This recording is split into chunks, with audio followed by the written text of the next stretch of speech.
فيه. بسم الله والصلاة والسلام على رسول الله. الإخوان السلام عليكم جميعا.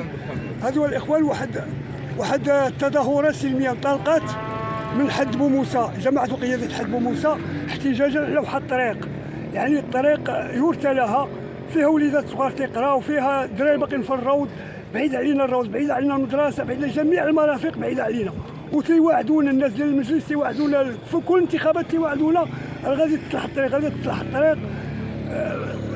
درنا مع الرئيس، مع المستشارين الجماعيين، مع السيد القائد ديال اللي فات واللي جا دابا، تيعطيونا حلول لحد وعود، لحد الان باقي ما كاين حتى حاجه. قمنا بهذه المسيره، مسيره سلميه ماشيين على الاقدام من حد بوموسى تقريبا مسافه 12 كيلومتر حتى غادي لفقي بن صالح. كنا في النيه ديالنا وفي الاجتماع اللي درنا بان غنمشيو نديرو احتجاج امام مقر العماله ديال فقي بن صالح، نشوفوا السيد العامل باش ناخذوا واحد الحل تما من رئيس المجلس الاقليمي ومن السيد العامل، لان حنا مضرين بزاف. وضعتنا والوضع ديالنا ما يتصورش على البال. هذه الطريق عارفه من الغيط، كاين امور اخرى كثار من الطريق، يعني من المدرسه، من الماء، من امور يعني مهمشين في الحياه ديالنا. يعني حتى ولات الناس تهاجر، ولات دابا الهيزه، ولات واحد الناس بغا يسكن تما. يعني هاد الطريق جينا ودابا كنا عطانا اجتمعنا بالسيد الرئيس ديال الدائره مع السيد القائد ديال حد بوموسى، مع السيد القائد ديال دار الزيدوح، الناس ديال السلطه المحليه. وصلنا للرئيس ديال الجماعه ديال حد بوموسى، كنا في نقاش مطول تقريبا واحد ساعتين ديال النقاش. وصلنا دابا غيداروا حلول تحقيقيه لهذيك الطريق باش تعود شويه براتيكابل، تعود دوز شويه الناس. وهي راه كاتاستروفيك دابا، راه صعيبه.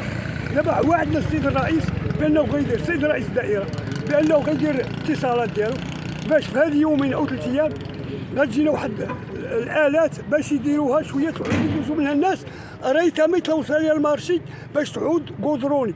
تقريبا هذه هي الوعود اللي وعدنا بها الرئيس. ودرنا معاه اجتماع في الطريق، وحنا غادي ندير معاه اجتماع في الطريق، وقبل درنا معاه اجتماع في الدائره. يلا خارجين حنا دابا وتنديروا في هذا الانترفيو هذا وتنطلبوا على الله تكون هذا السيد، هذا السيد الرئيس، السيد القائد بجوج يعني وصلوا الرساله ديالنا اللي ما قدرناش حنا نوصلوها لدوك الناس المسؤولين الفوق. راه عيب وعار. واش امه يعني تتعاني بوليداتها، النساء، الرجال، كلشي تيعاني. يعني نتمنوا هاد الناس، هاد الوعود اللي عطاونا تحقق على ارض الواقع في هذا الاسبوع ان شاء الله. يقال لنا حل ترقيعي في هذا الاسبوع باش الناس تعود تخرج مع ديك الطريق.